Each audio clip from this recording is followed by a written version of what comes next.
through the mystic eye, eminent personalities from various walks of life in conversation with Sadhguru.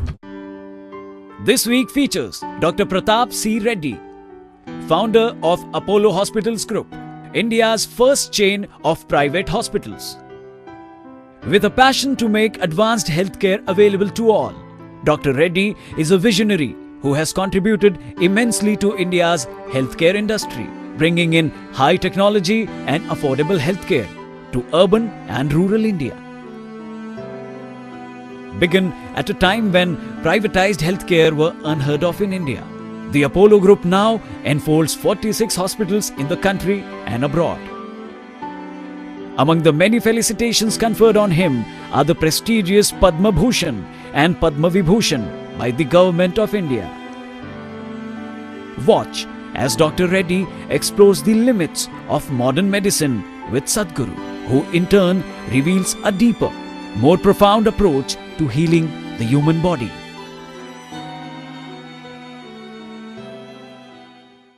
I know it's in everybody's mind here.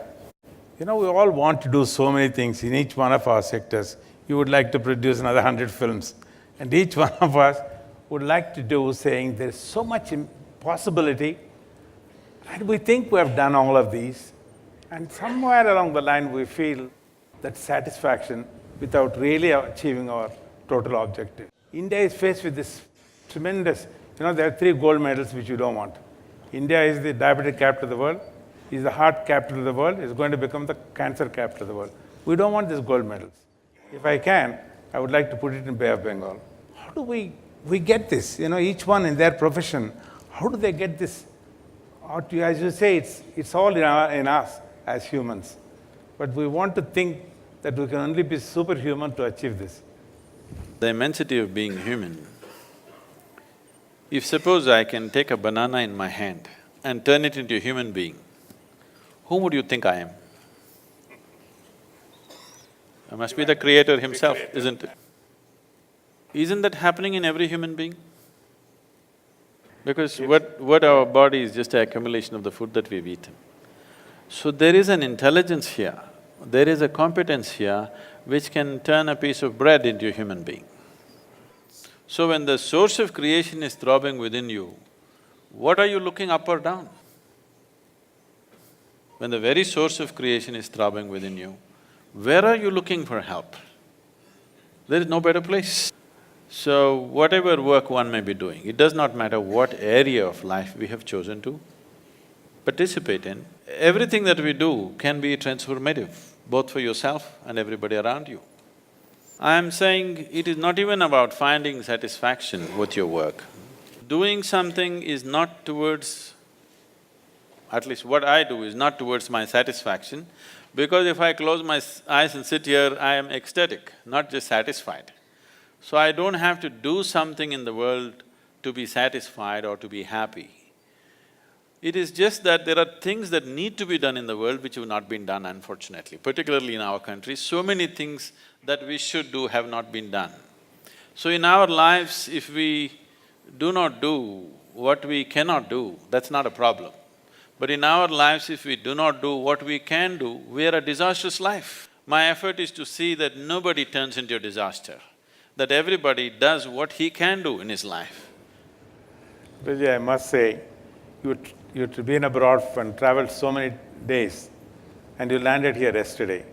If you had done this, all of us would say, I have a jet lag, let me take a day off, let me take 2 days off. Here you are, coming with, something phenomenal, which we now try to understand, saying this is a capacity that you have brought in and bringing this change. And since you're talking worldwide, you have an impact wanting to change the world and bring that better environment all over. I hope that formula is there, prescription for that, because you have that extraordinary capacity of expression, extraordinary perception, and to be able to express this. My mission is to make this ordinary. It's extraordinary because a lot of people have denied themselves the possibility of knowing the immensity of being human. This is not about being superhuman. This is about realizing that being human is super. So if every human being realizes what it means to be human, I would not be extraordinary, I want to be normal. I want to live in a world where I will be perceived as normal, not as extraordinary is also… another word for it is a freako, isn't it? Somebody can say, who is a freako? He's a freak happening. I am not a freak happening. Every human being is capable of this. It is just that they're identifying with their limitations. They're not identifying with the possibility of the immensity of being human, where they're always referring to human as a limitation, as a compulsion, not as a liberation. If you are moving towards liberation, you will experience many levels of freedom. Right now, what you call as myself, for most human beings, is a bundle of compulsions. That they can only be like this, they can only do this, they can only do that, any number of limitations. Unfortunately, they're beginning to decorate their limitations, which is this is how I am. This is not how you are. As a human being, you can be any way you want. This is the freedom that nature has given you. If you were born as a dog or a cat or a tiger or an elephant, that is how you are. Once you're human, you can be any way you want. This is the beauty of being human. See, let's say a tiger is born. A tiger is not sitting and worrying itself how to be a good tiger. If it just eats well, it'll become a good tiger. It just has to find food. It is never feeling insecure about its tigerness. It is never worried, will I become a tiger, will I end up as a house cat? There's no such struggles. But you are born as a human being. How many things you have to do to become a good human being? After doing all that, you don't know where you belong still. In comparison to somebody, you think, okay, compared to this man, I'm better. But by yourself, you don't know where you stand. You think you're doing great. Your teenage son or daughter comes up and tells you you're no good. What is human is only one end fixed, the other end wide open, in terms of human consciousness. Recently, I was talking to a very top-level microbiologist and he said, Sadhguru, what you're saying is so uncanny because if you look at the human cell, compared to any other cell of any other creature, human cell is somehow open-ended. So your very cells are open-ended. You can do things with it, with your own body, which other human beings will think is superhuman. It is not superhuman, it is the possibility of being human, which needs to be explored. Unfortunately, not much has been done on this sphere. It's a very wonderful thing. I think most of us feel we have reached our limitation. No, you have not. The way you put it beautifully, I know when I started, thought of this, bringing this healthcare, they called me crazy, you can't do this. It's not a challenge, but that confidence says we can. I think, can we have a mantra or meditation, something like that, a medicine for that, so that all of us continuously say, yes, I can, I will do many more things? No. I wouldn't like to build confidence in people, because confidence is a dangerous thing. I'm not trying to play with words. I want you to, understand this aspect. See, what is needed for humanity is clarity of perception. Where clarity is missing, people try to substitute confidence for clarity. Confidence without clarity is a disastrous thing. Suppose you want to cross the street. If your vision is clear, you see things clearly and cross. But if you're very confident, there are a lot of people on the street who are very confident, they simply cross. They're surviving by sheer chance or because of the compassion of the drivers. So what we need in the world is not confidence, we need clarity. This is one thing that our education systems have completely failed to address, how to enhance human perception. Because only what you perceive you know, rest is just imagination, isn't it? So I'm confident about something means I don't know what it is, but I'm just going to do it, and it may work. If on a busy highway, if you just… whatever your favorite slogan is, Jai Sri Ram or Hail Mary or Allahu Akbar, you shout and run across the highway, you may make it. God save us. Because just by sheer chance you may make it, or as I said, the drivers may be little compassionate. But if you try every day, we know where to pick you up. So what we need is not confidence, we need clarity in the world. Enhancing your perception is what is needed. If you are able to perceive something that other people could not see, that is what makes you an entrepreneur, that is what makes you a leader, that is what gives you the necessary edge in the world. So perception, enhancing perception is the whole dimension of yoga. When I utter the word yoga, because today most of the yoga that people have known in this country also unfortunately is a rebound from the American coast. Yes, very unfortunate. Lot of people are beginning to think yoga was invented by Madonna.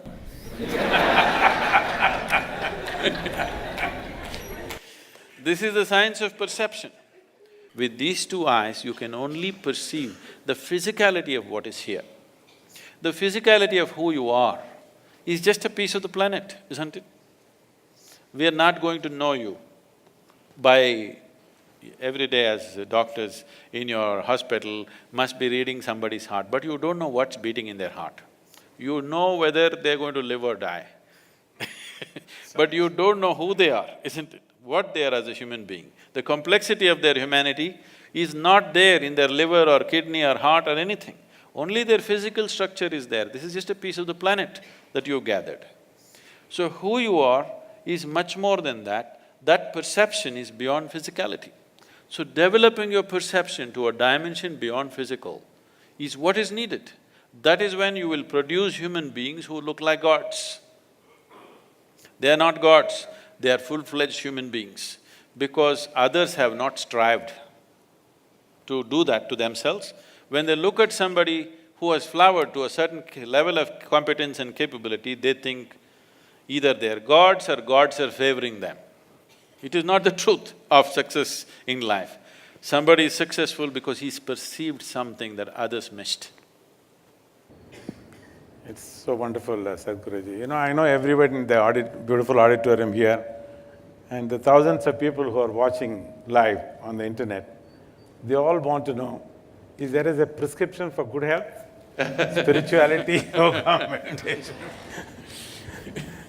Because I have seen, some of the impossible things that you have done for other people when they were not well. But more importantly, when your health took bad, no doctor or no medical dictionary or directory could ever detect it. I read in the book, Aditi beautifully wrote in a biography. She said, you are a mystic, to have an undiagnosed illness and then got it cured. So is there something else to stay well? The thing is, we created this body from inside. So the manufacturer of this body is inside.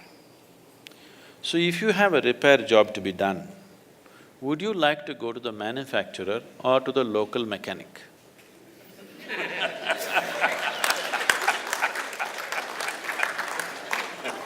If you had excess, you would like to go to the manufacturer. If you lost excess, you will go to the local tinker to do this and that. I am not trying to belittle medical science by saying this. If there was no medical science as it is, I would say even half the people would be dead by now, here in this audience. Yes, because the average life expectancy of an Indian in 1947 was 28 years. Today it has risen to 64. One important factor is medical science the way it is. So I am not trying to belittle or make fun of medical sciences. It is very significant. What has been achieved in the last 30 to 40 years is phenomenal. The question is just this: if you had access to the source of that which creates this body, definitely every problem that you generate within the body could be handled. Now there are two kinds of ailments, infectious and chronic.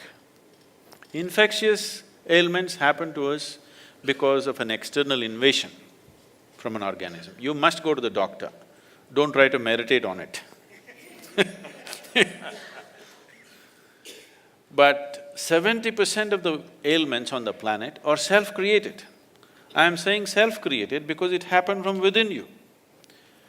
So what is happening from within you can be very easily fixed from within you. What comes to you from outside, you need outside help for that. So you have to fight an organism, then you need medicine. The rest of the ailments, almost 70%, are self-created. Why would your body work against you? This body is essentially programmed for health. Every cell in this body is programmed for health. Why would it turn against you? Because somewhere you're not keeping it happy. To put it in a very simple language, why would your own family turn against you? Somewhere they're not happy with you, isn't it? Yes or no? They're not happy with you with something that you're doing. So similarly, some cells in the body, some parts of your body are not happy with you for some reason. You must pay a little more attention. There is a way, a systematic way of paying attention to this one, because everything in this body was created from within. When it is so, can't it fix from within? So this is not a miracle. I want people to understand this is not a miracle. What is a miracle is, suppose you did not know what is electricity. I came here and I just press that part of the wall and lights come on. Who do you think I am? Suppose, 1,000 years ago, if I had a cell phone, I could just pull out the cell phone and talk to somebody in America. You would think I'm God, isn't it? So what is a miracle is that which you do not understand, that which is not fitting into your logical perception seems miraculous to you. As your logic evolves, so many things which were miracles 100 years ago are normal things in our day-to-day life today, isn't it? Isn't it so? So it is not a miracle, it's just a deeper understanding of your own, the way you're constructed. So this is something that we need to pay attention to.